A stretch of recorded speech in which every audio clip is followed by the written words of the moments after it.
Welcome to Neighboring 101. This is the 24th session of Neighboring 101. That's hard to believe. And each month we get together and we talk with people who are leaders or practitioners in the neighboring movement. And as a result, we discover sort of new ways for organizations and individuals to use this idea of neighboring for community and personal development. I'm glad you could join us this month, either live or by the recording. We've got a great session lined up for you, I think. I want to let you know that at the end of today's program, we're actually going to be announcing the 2022 winners in Missouri Good Neighbor Week. That happened last month, and we have 17 individuals that have been will be named for their top active neighboring or for the most engaged neighbor award in Missouri. So that will come at the end of today's class. And I don't know about you, but I still get butterflies. I get excited every time we get together once a month just to hear the speaker and to connect with everyone. And I was looking at the list that's coming up of classes, and we've got some great things lined up. And so I hope you really get it on your calendar and really make an effort to be live each month. Next month, we have an author in November, the author of a book called Neighbors from Hell.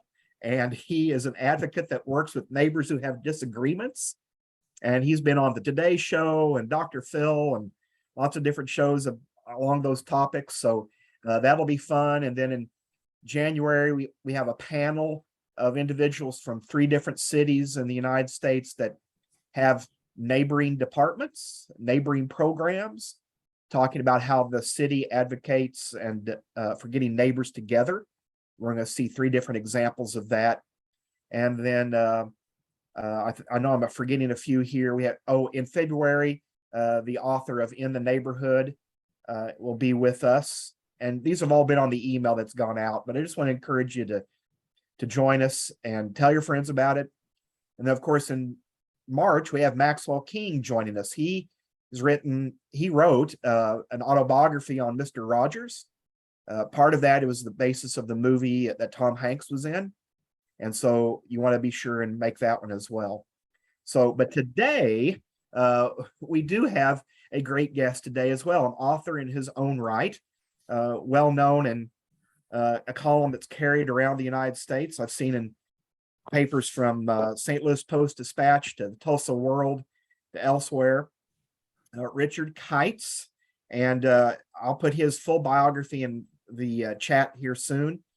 But the article he wrote that caught my eye is titled "Why Finding a Third Place is Important to You and America."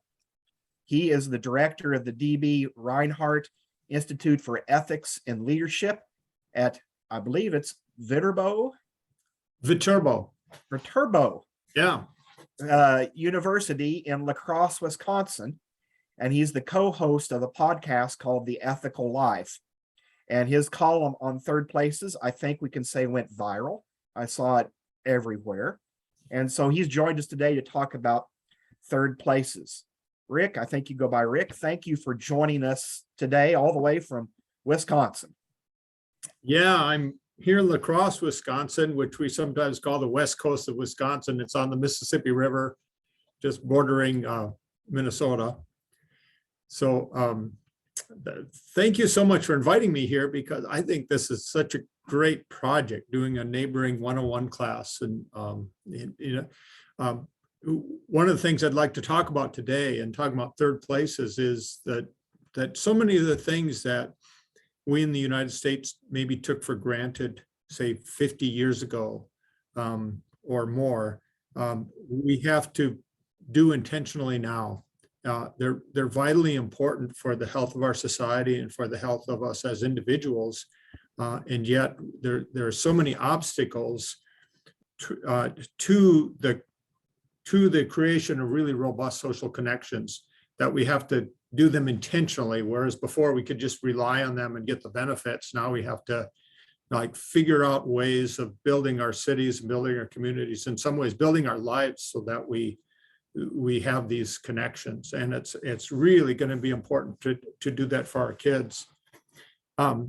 About 20 years ago, a colleague and I started a new master's program at Viterbo University. It's a master's in servant leadership, where we really have been focused on how do we help to develop leaders who are committed to the common good. And as part of that, I started a course called Building Community, and which led me to do a lot more research into like what makes a really strong and flourishing community. And a lot of the stuff I didn't expect. I knew that I'd be doing a lot of work on areas of trust, building trust, and that sort of thing, but I didn't expect to focus so much on neighborhoods and things like coffee shops and libraries and even taverns. We've got really robust research now on the importance of these places. And so I'll share my screen here. Let's see. I've got a few slides that are prepared. I'm not going to rely on these a great deal, but just to give you some idea of a few ideas that are presented visually, I think better than I can just describe. And then I'll just go to back to talking. But the idea of a third place is the idea that our first place is home, second place is work, and third place is where we go to make social connections, where we go to make friends. And it was an idea that was first proposed by Ray Oldenburg in the 1990s with a book called The Great Good Place. And in it, he describes what a third place is, and then also tells some stories of examples and talks about the characteristics of third places. And then in 2002, he followed that up with a book called Celebrating the Third Place, which are just lots of stories about third places. And I think they're just fascinating books. First of all, they're easy to read and they're fun to read, but they make us reflect on our own lives, at what we do to help build friendships and build social connection, because in some ways it's getting harder and harder. So third places are these libraries, coffee shops, taverns, churches, parks, and any place where you go on a regular basis. And there's a few characteristics that Oldenburg says most third places have in common. First of all, they're neutral ground. They're a place where anybody can go, and in a way, everybody is equal at these places. So that leads to a second characteristic. These places are levelers. They're very inclusive. They remove hierarchies and status. So most of our workplaces are organized along some kind of hierarchy where some people set the agenda and other, there's leaders and followers and so forth. But third places, you go and you just interact, and it's the interaction itself that takes a center stage, and nobody really sets an agenda for it. A third characteristic is that they're very conducive to conversation. And so that becomes the main point of going to third places is our social interaction with one another. A fourth characteristic is that they're accessible, that they're fairly easy to get to. And so, like many third places are located in neighborhoods because they're places that you can walk to or you can get to quite easily. So it's not a place that you would go, say, once a year where you have to take a plane flight to get somewhere. They're not a place where you'd have to drive 3 or 4 hours. They're a place that's very convenient. Another characteristic is that third places almost always have some regulars. Right? You might not be one of the regulars, but when you go there, you can count on at least knowing some of the people who are almost always there. And what they do is they kind of establish the character of the place, and are responsible for a lot of the mood and the tone that the place has. And so if you think, if any of you are old enough to remember the TV show Cheers, yeah, like you have somebody like Norm who's always at the bar, right? Yet, like there's a few regulars, then there's new people that come and go out of the bar, but there's the regulars, and the regulars in a way really define the unique character of that place. Another characteristic is that they have relatively low profiles. A lot of third places are places that you might not even notice if you weren't going there for a destination. Like a lot of little gathering places might be like in a strip mall where you drive past, where there's a half a dozen different places and they're not very big, but it's places where people go. Like little neighborhood pubs like tend to kind of blend into the atmosphere. A lot of libraries, where people gather in a certain portion of the library, there's no big sign or anything for it. It's just like where people have started to hang out. Another characteristic is that they tend to be playful. And a good third place usually has laughter, or at least people smiling. Now, people might go there for a quite serious purpose, but there's also there's some playfulness. And this is really important because in the way in which sociability works among human beings, that in a way kind of lightening the mood breaks down division. And so this playfulness turns out to be a really important characteristic. And then finally is that they tend to be a home away from home. So that you go to a third place because in a way you feel at home, but it's not private in the way home is. So Rick? these are, yeah, go ahead, David. I was gonna say, is it okay if I jump in with a question? Absolutely. Do you always, you find third places, or can you actually do something to create a third place of your own? Both. And I think this is one of the challenges. I think in the past, many of us might have, if we're old enough, we grew up in communities where there's a variety of third places and you kind of move into one, you might get more or less involved and then have a role in kind of helping create them. I'm finding right now that many people I talk to that don't have a regular third place, they need to go create it. Are there, and you may be mentioning this later on, are there some important steps on how to do that, or suggestions on how to? Well, let me give you an example. So like a coffee shop, a lot of people talk about coffee shops as being a third place. But it's only a third place if there are some regulars that meet on a regular basis and where you go often enough to actually make friends and make social connections. So if you go into a coffee shop, but your purpose is to get your favorite coffee and then go open up your laptop and work on something for an hour.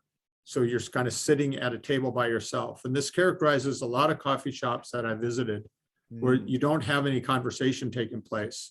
Or you might have a few people like who are paired up at tables having a conversation by themselves, but they go there for a meeting, but they're kind of isolated. So you see they're having a conversation, but that's just the place that they've chosen to have that particular conversation. They don't go there on a regular basis and they're not interacting with others. That's a kind of coffee shop that is not a third place.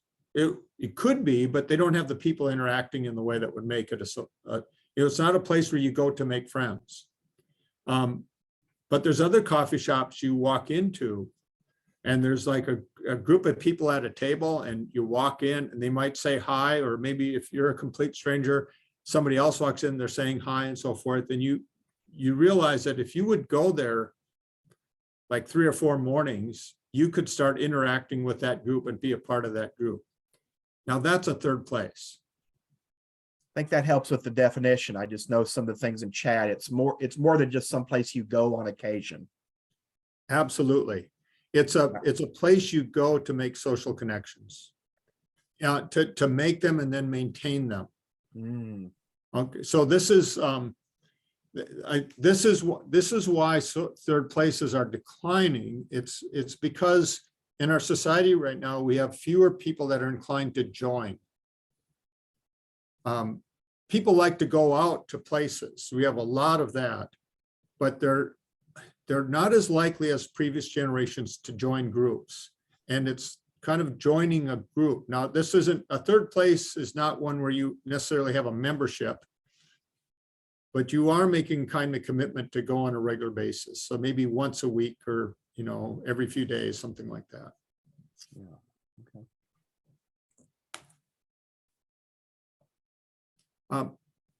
A lot of the research connected with third places comes from Putnam's really landmark study called Bowling Alone, which was looking at what has happened to civic engagement really the second half of the 20th century, from about 1950 to 2000. He and Robert Putnam and Louis Feldstein wrote a follow-up book to that called Better Together, looking at places that were doing really good at increasing social engagement. But the argument of Bowling Alone is that we've neglected to pay attention to the importance of what he calls social capital, which is kind of the reservoir of generalized trust that builds up in communities in which people are highly engaged with their neighbors and their communities. And it turns out that this is very complementary to Oldenburg's work on third places, because the primary place where we develop trust in our fellow citizens through some kind of civic engagement is in third places.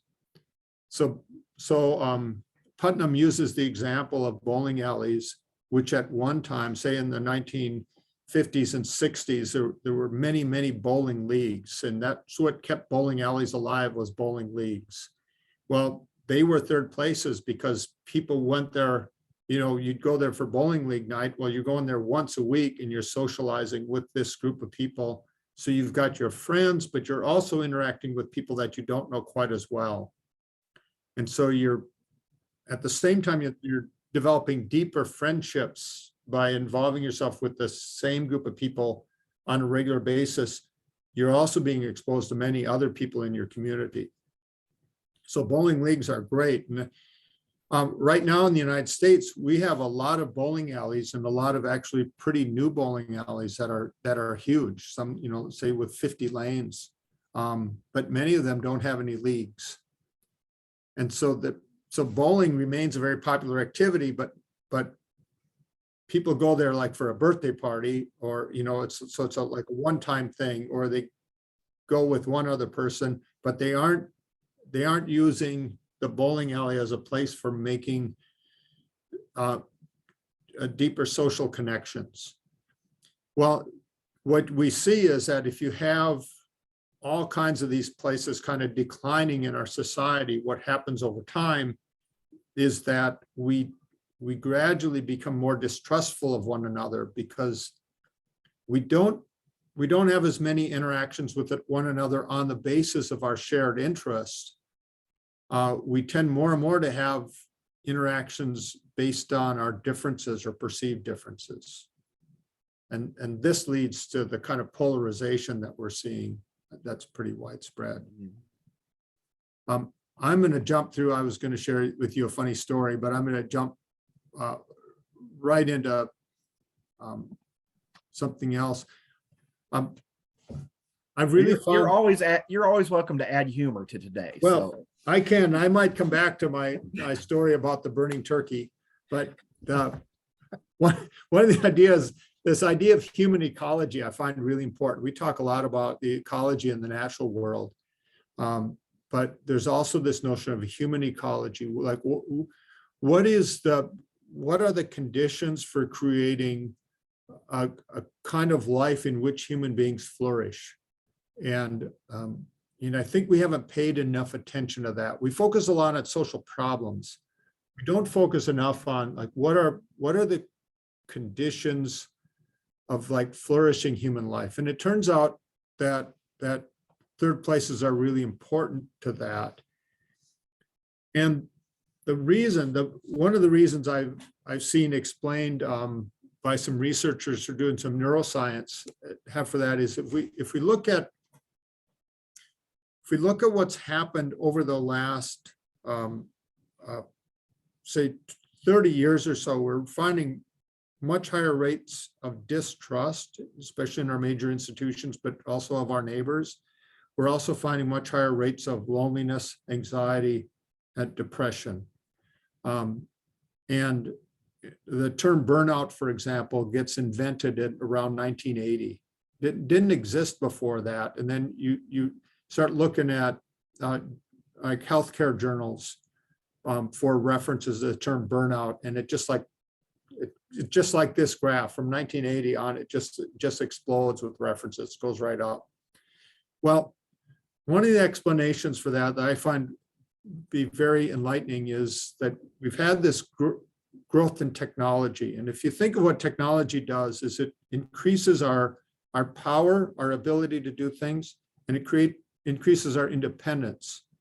So we can do more things, but we can do more without relying on others to do them. So this is a great thing, like about a cell phone is I don't necessarily, have to have a meeting. I don't have to go to a library to get a lot of the information I used to get. I don't even have to talk to somebody else. I can just find it right here. And so it allows me to do more things, but also do more things on my own. Well, if you add up all the kinds of technology, we're having this really rapid rate of change, but this explosion of basically freedom or independence. But at the same time that we have that growth, human adaptability doesn't really change. We are still social animals. Our brains are in most respects the same as the human brain was 10,000 years ago before we had any of this technology. And so here we are as human beings who have evolved to be like deeply social animals, living in a world in which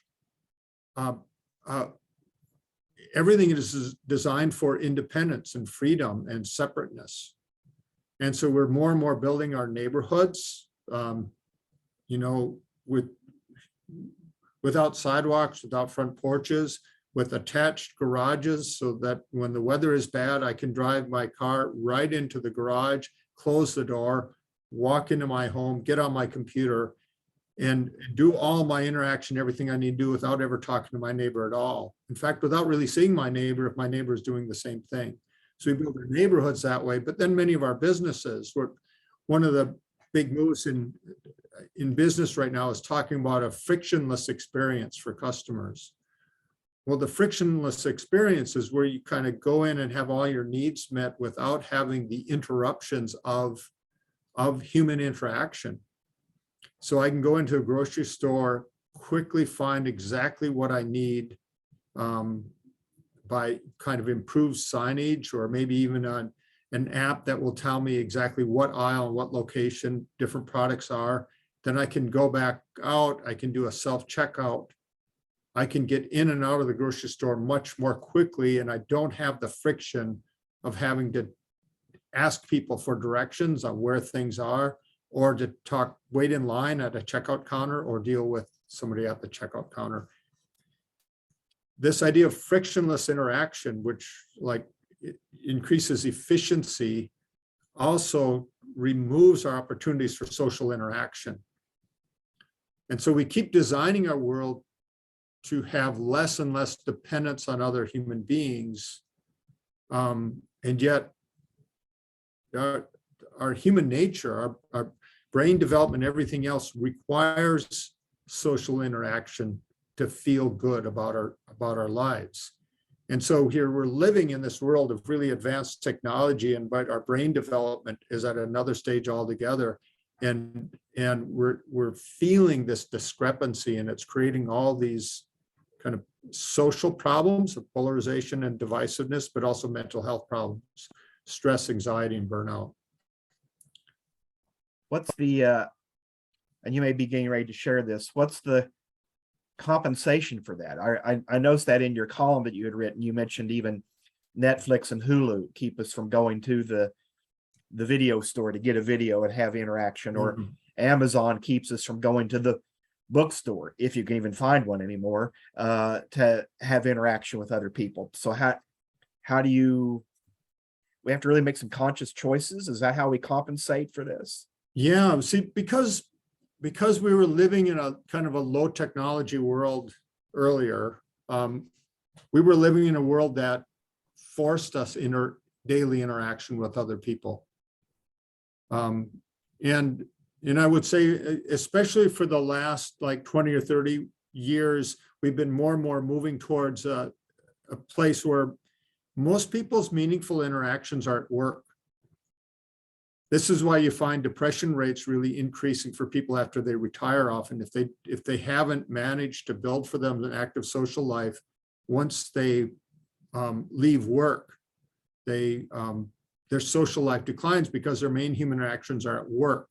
And then we have the pandemic interrupting that, and people are working virtually, and you have people like with huge amounts of isolation. So because we're living in a world that less and less requires this dependency on one another, we have to create it. Like we have to create fiction. Our businesses are creating a frictionless experience. We have to seek friction. We have to create it in our lives. And this is one of the things we do by committing ourselves to a third place. We're saying, okay, I'm gonna make sure that I go someplace where I'm interacting with others on a regular basis. Just a couple of quick slides here, just showing you this using the Google Ngram. It says traces the relative use of words over a period of time. And if you look over the last 2 centuries, you see a real decline in the use of the word goodness, but a real rise in the word efficiency.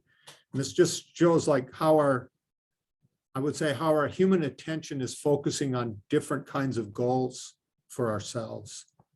And here's the word self and friend. And you see, at one point, we were using the word friend twice as much as the word self. Now we're using the word self twice as much as the word friend.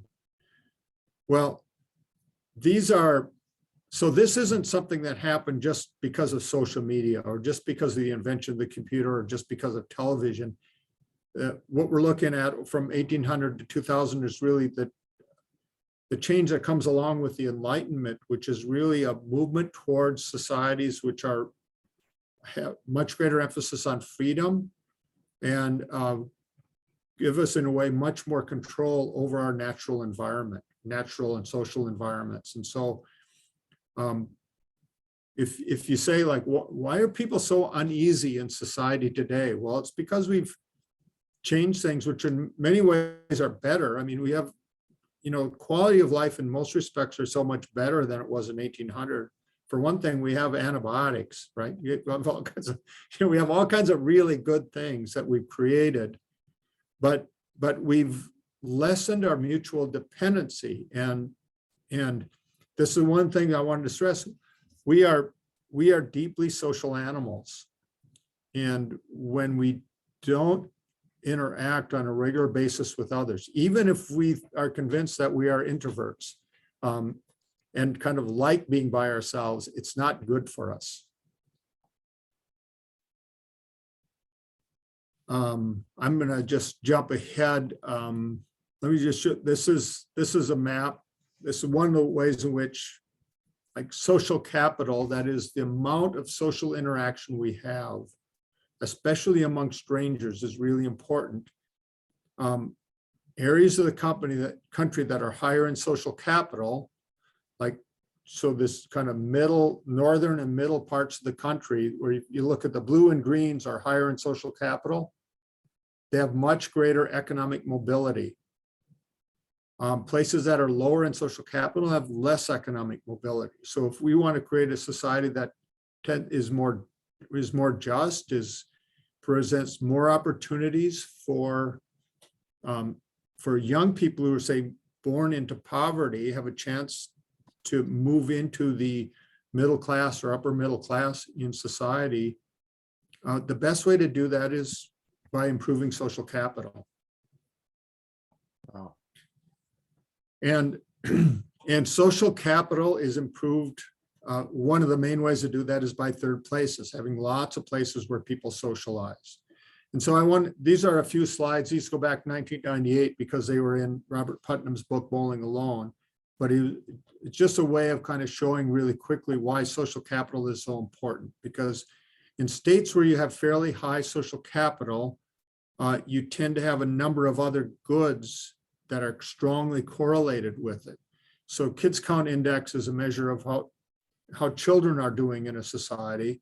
And if you see here, like states that are high in social capital, like North Dakota, children are also doing really well, where states that are low in social capital, like Mississippi, kids are not doing well. And it turns out when you look at like what are all the things correlated with children doing well in a certain environment, social capital is more strongly correlated with children's well-being than anything else. It's stronger than like the amount of money you spend per child or anything else. It's like if children are in really good neighborhoods, they will tend to do pretty well. If they're in pretty dysfunctional neighborhoods with low trust where neighbors aren't interacting, they will not do well. Okay, that was a mind-blowing chart right there. And so a big part of that connectivity, or that what you said is a good neighborhood, is that social connection. That's the biggest factor. Yes. One of the main, so the researchers who are looking at social capital, the things that when they do surveys to figure out like where a place scores in social capital index, they're asking questions like, how often do you talk with your neighbors? How do you do any volunteering? How often do you vote? So it's all questions about the amounts of social interaction. Do you belong to any service organizations? Those sorts of things. And so places where people are highly engaged with one another in their neighborhoods and kind of with their community in general, those are places with high social capital. And there's other research. So this is Putnam's book from about, around 2000. Raj Chetty has been doing some really interesting research lately and just came out with 2 articles in the journal Nature publishing this. And if you look him up, R-A-J Chetty, C-H-E-T-T-Y, look up, him and his colleagues have created a really nice interactive map on social capital, but also socioeconomic mobility, and something called the friending bias.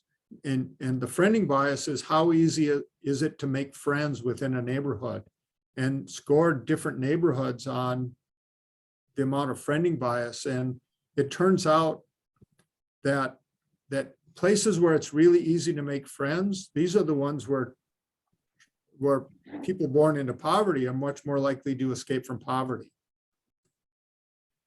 And this research is much more fine-tuned. It's not statewide like Putnam's. It's down to zip codes. And so you can look for any zip code, like what is its level of friending bias. And say if you have young children and you're looking to ask what neighborhood do I want to move into, if you have some choice, I would be looking at that and saying I would want to go to the neighborhood where it's easiest to make friends. Those are the ones that are going to give your children a best shot at having a good future. Well, it turns out these are also likely the places, the neighborhoods that have a lot of third places. They have community gathering places where people really participate. Wow, that makes me think about how we talk about in neighborhoods or neighborhood associations. People often have to be sold on why this has value, or why it's important to show up at an association meeting, why it's important to come to a neighborhood parade or do these sort of activities. But now we can say, do it for the kids. Absolutely. And this, what you see here with educational performance, an even stronger correlation. And here's something what we argue about politically is, we argue about things like, class sizes and teacher compensation, teacher qualification, what the, testing, what kind of testing we do. We argue about all of these things, but it turns out if you're in a neighborhood with high social capital, the schools are probably going to be pretty good. If you're in a neighborhood with low social capital, the schools are going to be pretty bad. And that goes mainly to kind of what are parents' involvement in?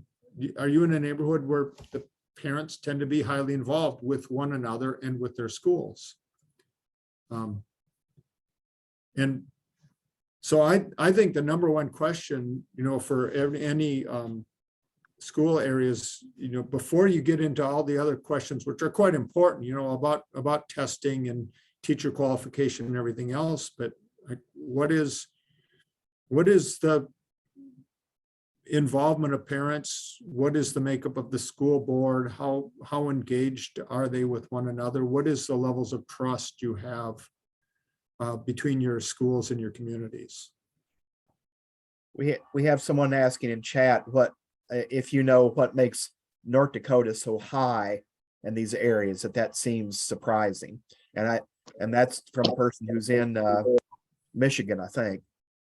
Yeah, so one thing is I think when we're looking at a gradual decline for a long time of social capital across the United States, the decline hasn't been at the same rate in all places. And where you have a lot of geographic kind of demographic movement, you have lower social capital because people don't have the stronger roots. So North Dakota for a long time has had, a lot of people haven't been migrating to North Dakota. So those communities tend to have pretty deep roots. And in those communities, the people who live there tend to be pretty involved with one another and with their neighborhoods. Mm. Whereas you go to many big cities, especially fast growing cities, where you have a lot of people who are new, it tends to take a while for them to get really involved. And so a place like Nevada has pretty low social capital. It's in fact the lowest social capital in the United States. That's not to say it's a bad place to live. It just like it went very quickly from being a very relatively unpopulated state to have, a few cities where population is just exploding, where pretty much everybody is new. Well, you have low social capital in those areas. And that's so just to kind of personalize that, I live in Republic, Missouri, which is the last 2 years been the fastest growing city in the state of Missouri, jumping from about 14,000 to somewhere like 25,000 now. They're projecting 40,000 by the end of the decade. So that disconnection, then that's bad for our kids. It's bad for the school system, the decline in social connection. It's bad for the local economy. It hits on a lot of big factors then. It does. And what it means is in a place like that, it's more important for the city planners to provide incentives for the development of social gathering places, because you need to get people on board and involved within their neighborhoods and their communities and with their neighbors pretty quickly. Because they're not necessarily moving for that, right? Right. And I have found, I think this ties back to your slide about the use of the word friend versus self. It seems to be getting more difficult to convince people that importance because there is such a selfishness in the culture. Yes. Yeah, when we find out, when we look at some of the research here on third places and social connection, we're seeing at the same time as we're seeing a real drop in people having a third place and joining like groups and organizations that allow them to build social connection over time. At the same time, we're finding real increases in loneliness. Now, the biggest increases in loneliness are among young adults. That's also the group that is least likely to join organizations on a regular basis. Young adults have pretty high rates of volunteering, but they tend to do a lot of volunteering for one-off types of things, not volunteering with an organization where they have to show up every week and meet people and get to know them over time. They're also much less likely to join a church. Churches are really important places for building social connections. So all the research we're seeing on, on social connection is directly correlated with loneliness. And if you look at neurologically what happens with loneliness, it's just like hunger. When you get hunger, you have all these strange things that happen. But one of the things that happens is you really notice it early on, but then you kind of get accustomed to the feeling. And loneliness, there's a way in which after a while, loneliness becomes to seem normal to you, but it still exhibits itself in ways maybe physiologically. So when we're seeing higher rates of anxiety and depression, and this is especially among, say, this 18 to 24-year-old group, we're seeing higher rates of those. Well, anxiety and depression are rooted in self-absorption. And the cure for it is social connection, it's friendship. And yet, oftentimes, when you're feeling depressed or anxious, the last thing you want to do is go out and interact with others because that seems threatening, right? So this is why the development of third places where you kind of make a habit of interacting with another on a regular basis is so important, because in a way, what happens if you don't, like the loneliness and the correlated anxiety and depression will drive you into further isolation, which is the worst thing. I can come back to that in a minute, but I just want to show you two last slides, and I'm going to end it. First of all, there's social capital researchers that found two kinds of social capital. One is bonding capital. Bonding capital is basically friendship. It's the kind of social capital that is built when you interact with friends on a regular basis. The second is bridging capital, and that's the kind of trust that develops, which allows us to have collaborations among strangers.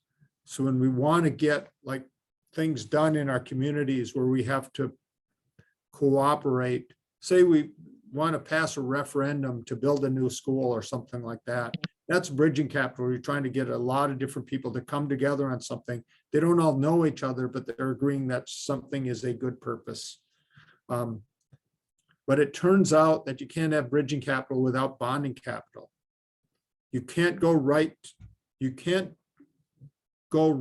to the importance of social collaboration without there being a foundation of friendships with communities.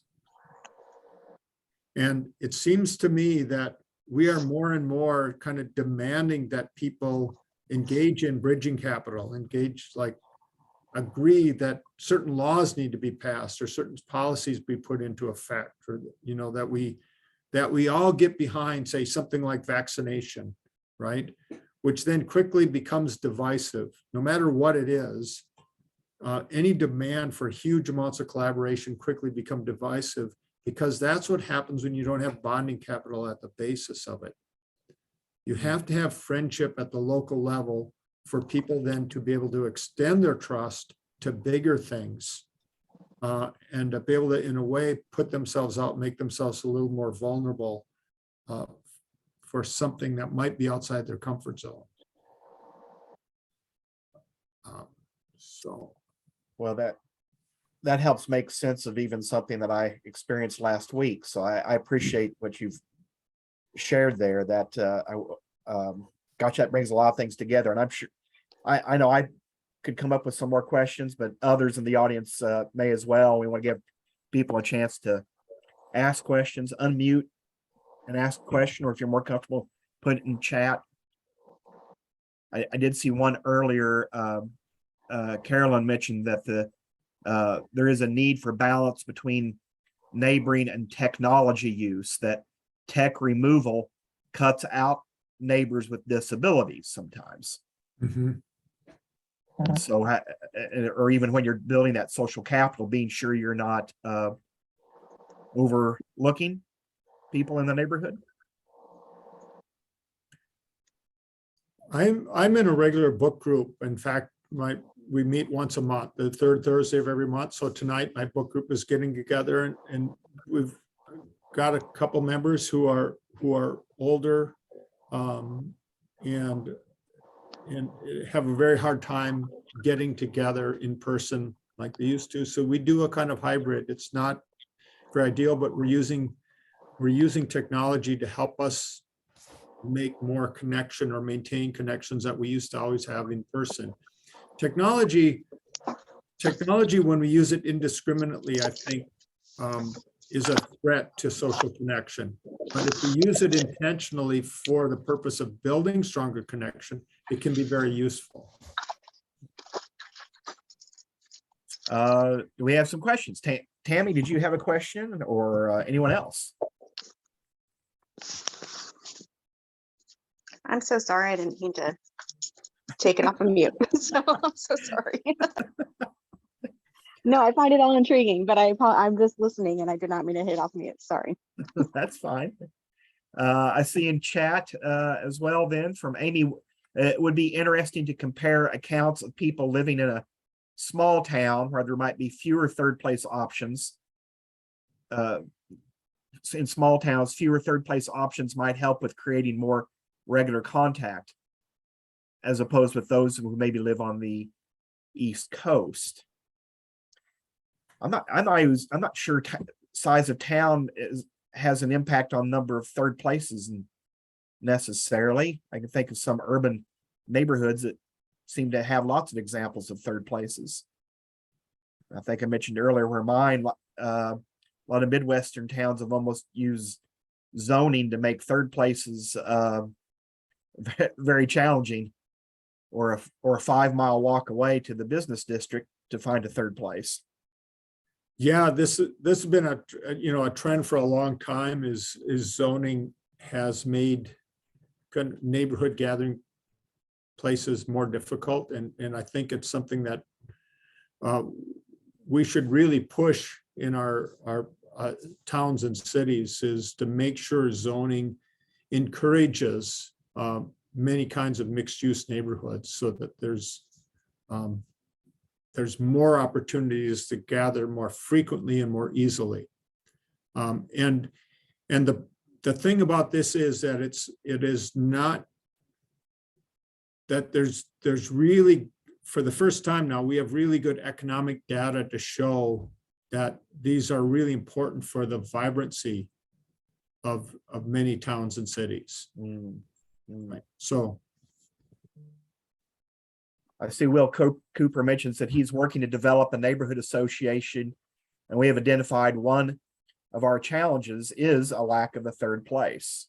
And I would echo that. We found that to be in our area as well. I found it interesting to ask my students. This is my graduate students, so they vary in age, say from like 24 to 65 in age, pretty good range of people, and ask them every year to give a presentation on their third place. And about half of my class won't have one. They'll talk about a place where they take a summer vacation. Well, that might be a nice place where you love to go every year, but it's not a third place because you're not building social connections there. Yeah. But we're living in a society where many people who are, you're really active at work. That's the majority of your waking hours. Lots of times is you work and then you go home. So especially if you have a long commute to your home, well, that's your discretionary time that you could be socializing, but you're using it in the car. And then if you have children, then your social time is really taken up with their activities. And, we have a lot of people living in our society right now that don't have a third place anymore. And I'm thinking, like when I grew up, my parents, in a small town, they were regularly gathering, with neighbors to go play cards or something. And there's all these events. The church was hosting events. There'd be events at the school. There'd be, there was I don't know, like there were lots of opportunities for that. It was hard to escape it.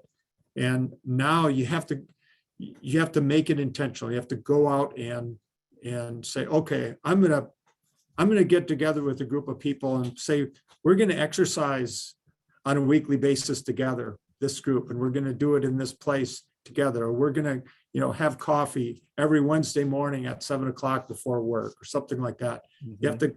You have to create the group and then commit yourself to it. Yeah.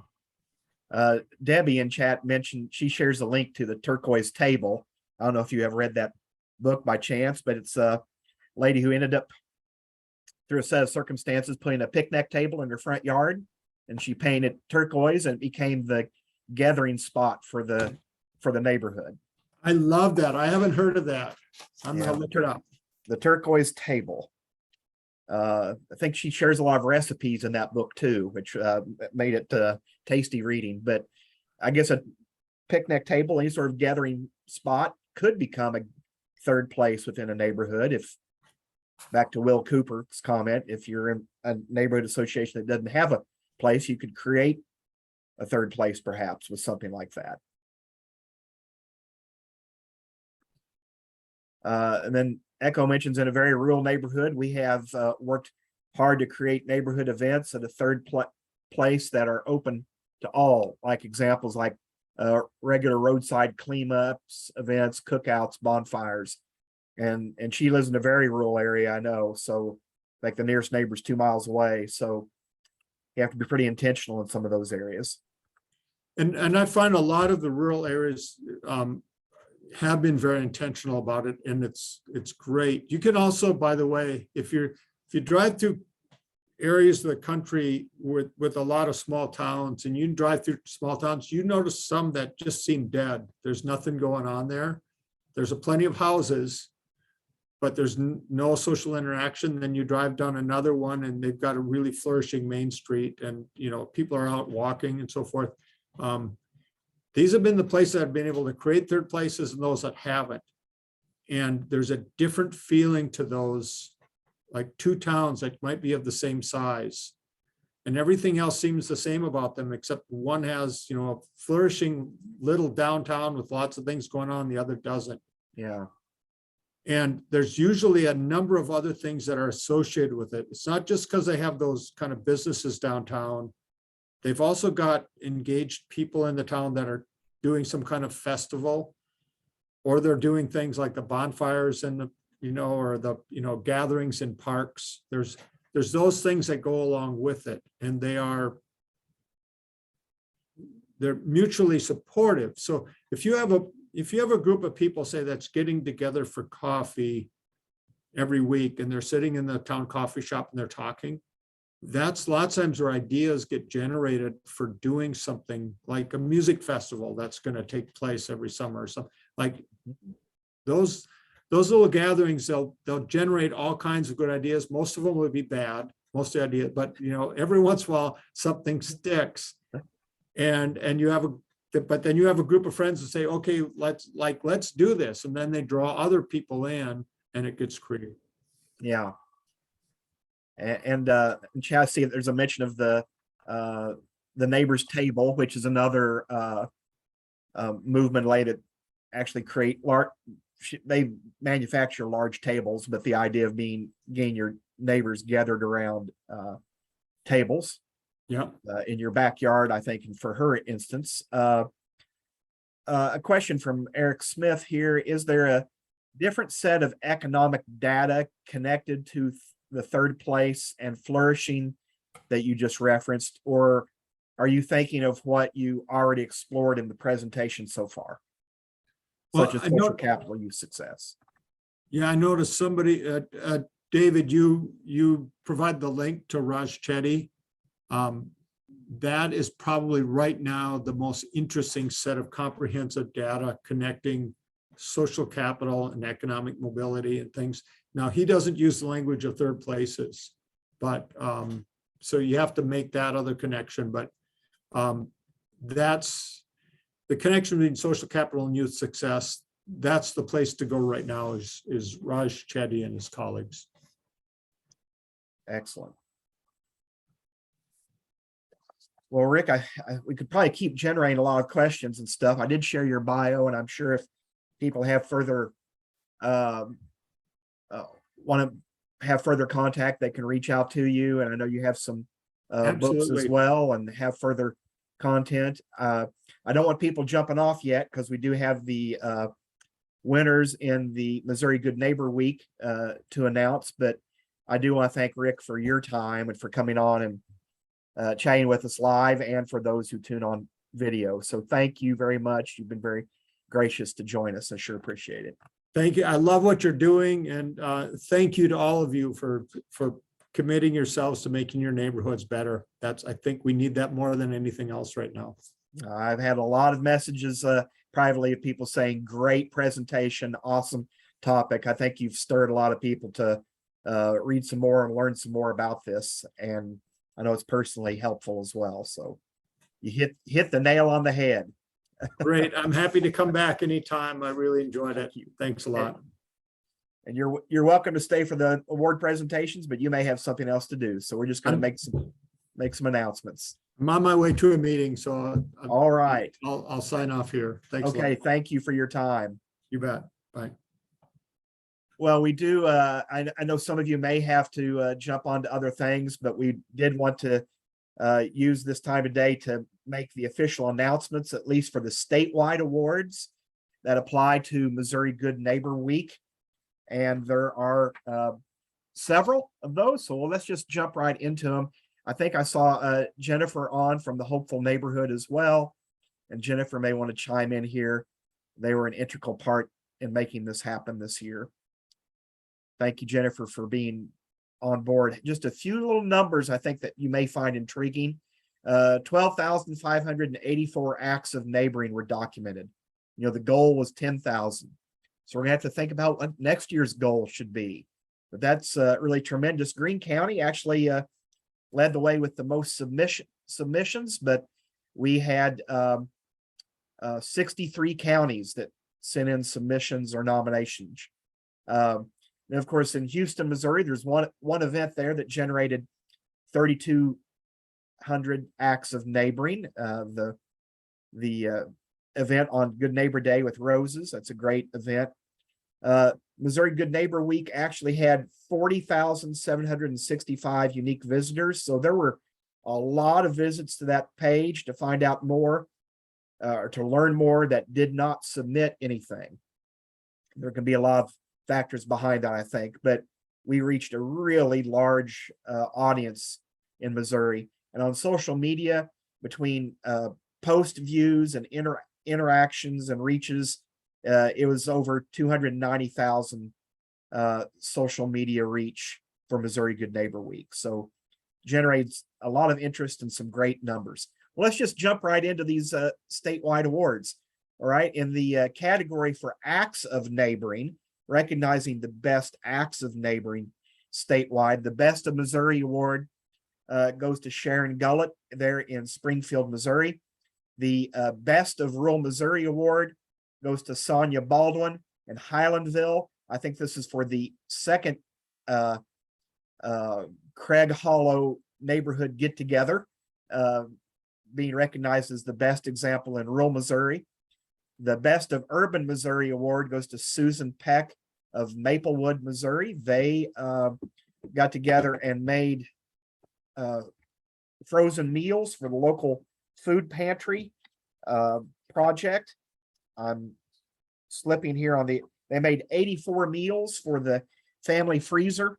Her and some other neighbors ranging in age. Let's see, the participants or people that participate in the meals have a wide range of age, up to 92 years of age, people that pick up those meals. So 84 meals, or the Urban Missouri Award. The Diversity and Neighboring Award goes to Sherry Trent Mills there in St. Louis, Missouri. They organized a Neighbor Fest, which involved 202 people. They had a parade, and then a big get together with games and food there in the middle of St. Louis.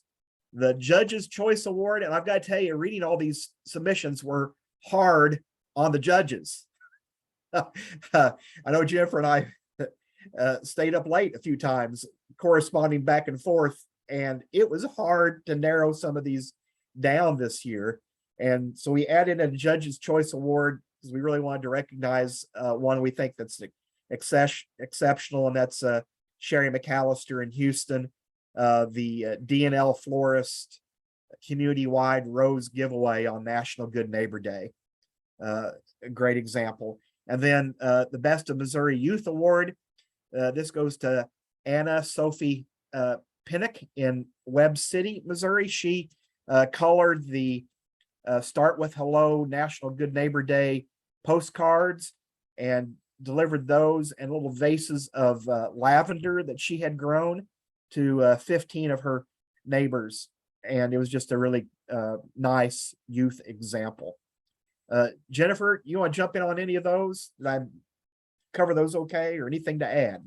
Oh, that it was just like you said, it was difficult to choose. There was so many more inspiring stories. What I love and want the whole group to hear is that we had big stories, and we had a lot of, I helped an elderly neighbor that I meet with weekly. I helped this, I delivered some things, I picked up some trash, and that all of those things together made 12,500 acts of neighboring. We picked some to highlight, to aspire to, but all of the acts were inspiring, both big and small. Absolutely. Sometimes it came down to numbers, or some of these, the number of times they got mentioned by someone, that was Right. a factor as well. Right. Yep. And that was really a factor in this next category, the nominations for the most engaged neighbor in Missouri. And again, a very challenging thing. And ultimately, I think we end up focusing on those that got, in most cases, more than one nomination. Mm-hmm. And now keep in mind too that many of the counties around the state are going to make county level selections as well. And Greene County's already done those, and I'll share them quickly at the end of this. So some of the maybe, good nominations, but maybe they were smaller or involved one person or something, those might still be recognized at the county level as well. Mm-hmm. And we just, it's just reinforcing the stories, right? Reinforcing the importance of this. So again, the most engaged neighbor awards, most of these were nominated by more than one person, and that kind of helped elevate them. And I will say that I think originally we talked about doing 3 statewide. We ended up doing 11, which is about 10% of the total nominations, total individuals nominated. And because we just had a hard time narrowing these down. And, and I'm thankful to the Greene County Extension Council and to the Hopeful Neighborhood for jumping in and really helping sponsor these awards that are going to these individuals. So let me get this to advance here. So I'll try and fill some of these in as we go. Allison and Bobby Smith in Albany, Missouri, that's Gentry County. They actually created a park in town that hosts a lot of events. It's called Silas Lee's Crazy Animal Park, and it has become a real hub for activity there in Albany. A wonderful example. Third place. They've created a third place. A third place. Echo Alexander, who I think I saw on here. She's in right Highlands, there. Missouri. Echo has been very involved in her area, getting neighbors together and special events, and even doing Lasagna Love most recently. And she was nominated more than once as most engaged neighbor in Missouri. We're happy to get to recognize her.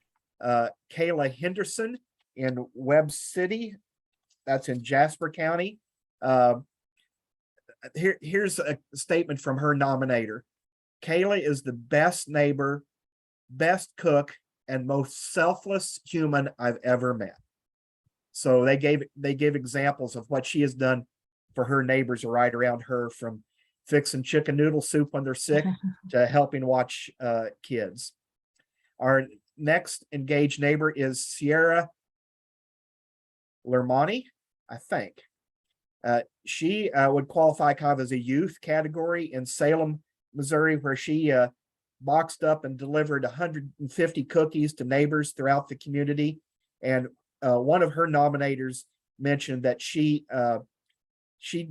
truly exudes everything good about why life is an adventure. And if everyone was like her, the world would be a better place. So what a high compliment from that nominator. Philip in Columbia, Missouri. He also had multiple nominations. Besides being a good neighbor and being a handyman for his neighbors, he actually sort of single-handedly helped get the power back on in a subdivision that had gone in arrears, the neighborhood association, and worked with the power company and banks and several other people to get street lights and other things back on in their neighborhood after that had been off for a while. So he made a big difference in that neighborhood. Sherry McAllister, Houston, Texas. Multiple nominations, not just for her outreach on National Good Neighbor Day with roses, but also for the Texas County pageant that she does each year and some other activities around town. She is known as a go-getter in Houston, Missouri. She's So- on today. Did you see her, David? Is she? I saw her name pop up. I thought I may have Yep, seen it go away. Nope, it's still there. I just saw her face one All second right. ago. Well, Sherry, There you're- she is. Congratulations. Congratulations, one of Missouri's most engaged neighbors. Thank you. And then Pam Schultz in Ewing, Missouri, in Lewis County, a very rural area. She takes care of people's pets and takes care of people when they're sick and recovering from surgeries. One of the nominators said you can always count on Pam to help out. Another nominator said Pam is the first to harvest things in her garden and share them during the season. And it looks like they have helped a lot of their rural neighbors with their farms and their animals. So Pam Schultz, congratulations. Then in Kirkwood, Missouri, Olivia actually owns, is it Tilo Coffee? Is that the right pronunciation, Jennifer? Taleo, I believe, is how they say it. Taleo Yeah. Coffee. And they have a Love Your Neighbor drink there. And if you buy it, all the proceeds go to a nonprofit. It's a different nonprofit each month, but a neighborhood community focus with their coffee shop and their Love Your Neighbor coffee. Another good example of a third place, actually. Yeah, I think Jennifer can be found hanging out there once in a while. Usually about once a week. And then also Tom Gibson in Kirkwood, Missouri. Tom literally takes care of about 15 of his neighbors. He lives in a neighborhood where there are older people and several widows, and he does everything from taking their newspapers to them to trimming trees and picking up groceries for people when it's necessary. And one of the nominators said, "We are blessed to have this saint in our neighborhood. Every neighborhood should be so lucky." So high compliment for Tom and the work he does for his neighbors. Lee Howard in Lamar, Missouri. Lee can be found doing lots of things in his community and helping out, and more recently loaning a car to someone who was in need, and that need went on for several months, I think, as they were trying to get a car fixed. And I know he's helped raise money for some big causes there in Lamar, and he was actually nominated by the Community Betterment Association of Lamar, nominated him. And then last but not least, Pamela Burrell in Springfield, who has written grants for her neighborhood association, has been instrumental in helping an older neighbor stay in their home, and organized a big get together and barbecue to celebrate Missouri Good Neighbor Week. Her nominator said, "I can't say enough about Pam and all the things that she does for our neighborhood." So those are some really great examples for Missouri Good Neighbor Week. Jennifer, anything else to add there?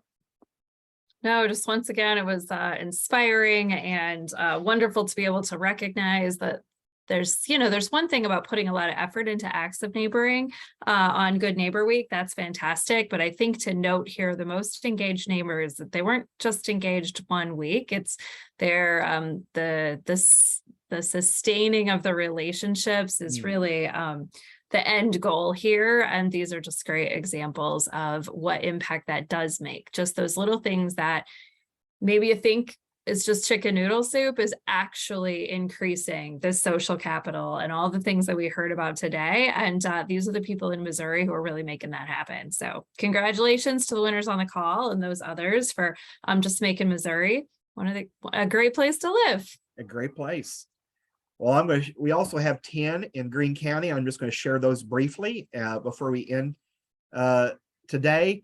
The outstanding acts of neighboring, Lyndall Scranton and Jerry Pendergrass. They live in a low-income neighborhood and they mow free of charge their 8 neighbors' yards. And we heard from several of those neighbors that their work impacts 18 individuals there.